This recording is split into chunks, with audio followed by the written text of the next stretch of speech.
Today we break down the hitting mechanics of Bryce Harper.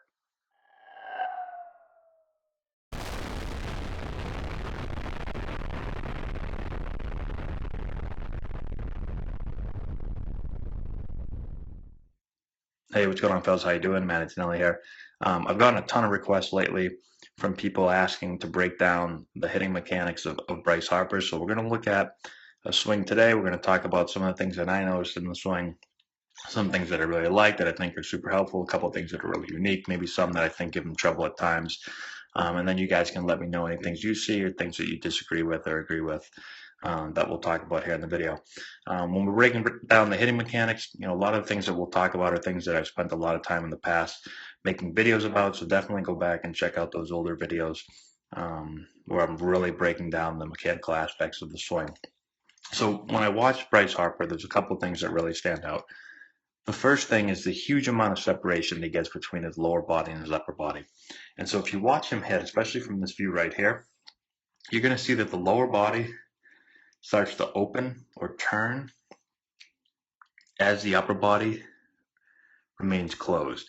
So the lower body is definitely getting ahead of the upper body. You can see, if you watch the Harper on the back of his shirt, you can see how that stays relatively the same as the lower body is beginning to turn. So it's creating this huge amount of stretch across the body, right? So the upper body, again, we talk about this a lot, how, you're gonna really pull back with the upper body and you're gonna resist against this turning or unwinding or unloading the lower body. And you can see, if you watch the jersey right here, you can see how much stretch is created. When he starts to turn and his upper body is still resisting and staying closed, well, that creates a humongous amount of torque in the swing. There's this big pull, and it looks like his jersey is basically going to tear in half. And that's, we talk a lot about in order to create energy, you have to store energy, right? And so, the example I talk about a lot is you put an elastic around your thumb and you pull the elastic back. The further you pull it back, the more energy you store, and the more, the further you'll be able to shoot that elastic. So the more energy you store in the elastic, the more energy you'll create and be able to release. It's the same thing in the swing. If you want to be able to create a lot of energy and a lot of bat speed, you have to be able to store it. And so this is the action of, as I start to move forward, I pull back with my upper body. I'm resisting with my upper body. And then as my front foot's coming into the ground, my lower body starts to kind of unwind or unload.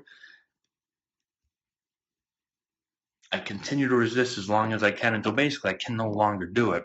And boom, then everything is released in the upper body, and then the back comes flying through. Guys that are able to do this really, really well create a ton of bat speed. I think, when you think about creating bat speed and a swing built for bat speed, I think about Harper. There's not many guys in the league that create, more bat speed than this guy. So we'll look at it from, again, that's a great view of it right there. You can still see the Harper is still basically square, and look how much the lower body is turned. When you watch it from this angle, you don't see it as much, but you can definitely still see it as the lower body. Here he goes, as his foot's about to come into the ground, he starts to turn, and the upper body still hasn't gone yet. His elbow's starting to drop in, he's starting to turn the barrel a little bit, but the shoulders are still relatively square. And then he hits.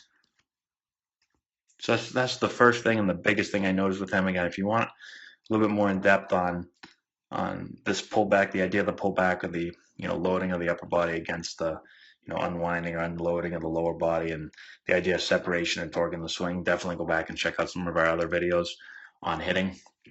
So that's the first thing. The second thing that I noticed with him that I think really stands out is how high his hands are, and this is one thing that I've watched him throughout the years. And, for me, he gets really steep sometimes to the ball. So I think some of it has to do with how high his hands are.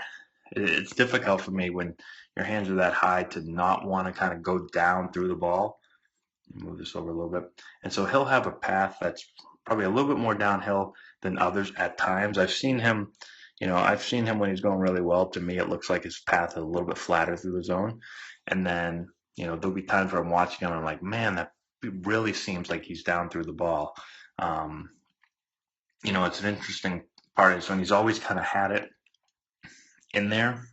I just think sometimes it gets worse than others, and sometimes it gets more steep and more downhill than others. That's one thing that I usually look at when I'm watching his swing. Not that I'm purposely looking for it, but it just kind of stands out to me when I'm watching him hit.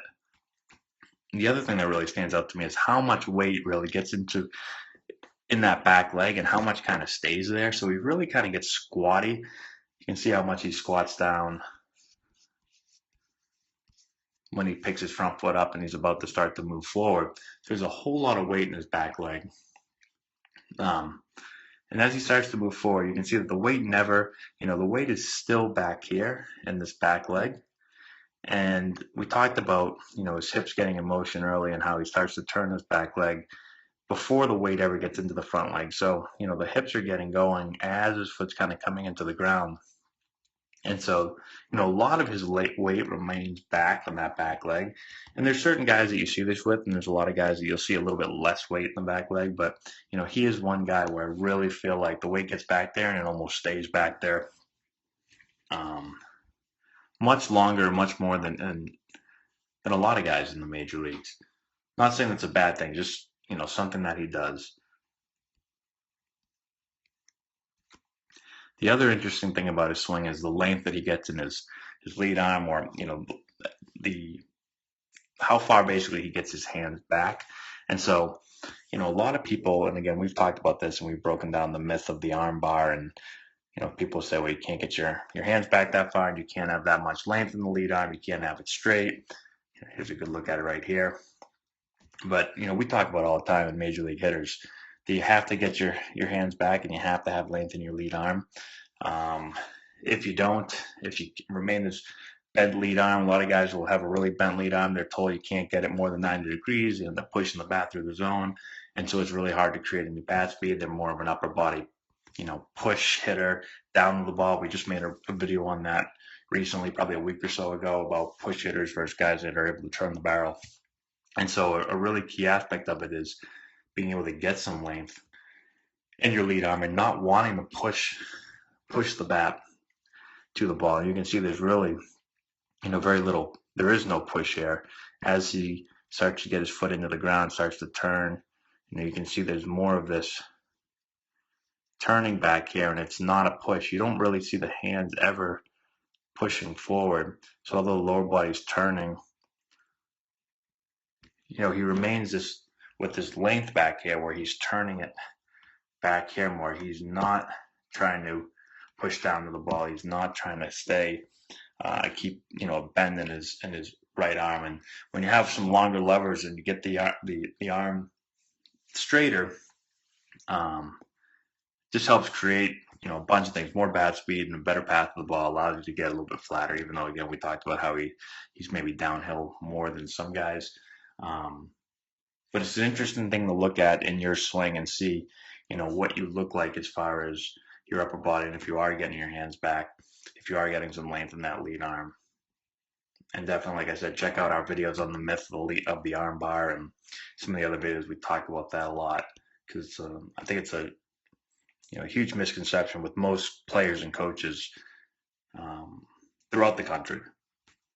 So those are some of the main things I see when I watch Harper hit. I'd be interested to see what you guys think.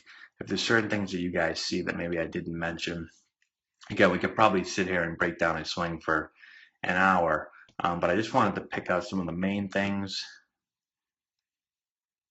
that I see when watching him. And I'd be interested to hear what you guys have to say. So thank you for watching. Please comment in the section below. If you have any questions, let me know. Subscribe to the channel. Give us a thumbs up. I appreciate that. Also, check out the links in the description box below. I put a bunch of books I've been reading recently that I think you guys will enjoy. Also put some training tools that we use with all of our players. Check out our Instagram page, Antonelli Baseball, and our Twitter feed, Man299. We're posting videos all the time for you guys to help you out. Also, check out our website, AntonelliBaseball.com, where you can find out more info on how to work with us, and also more information on our teams. And that's all I got for you guys. Thank you again for watching. I wish you guys good luck, you guys that are still playing. And we will talk to you later.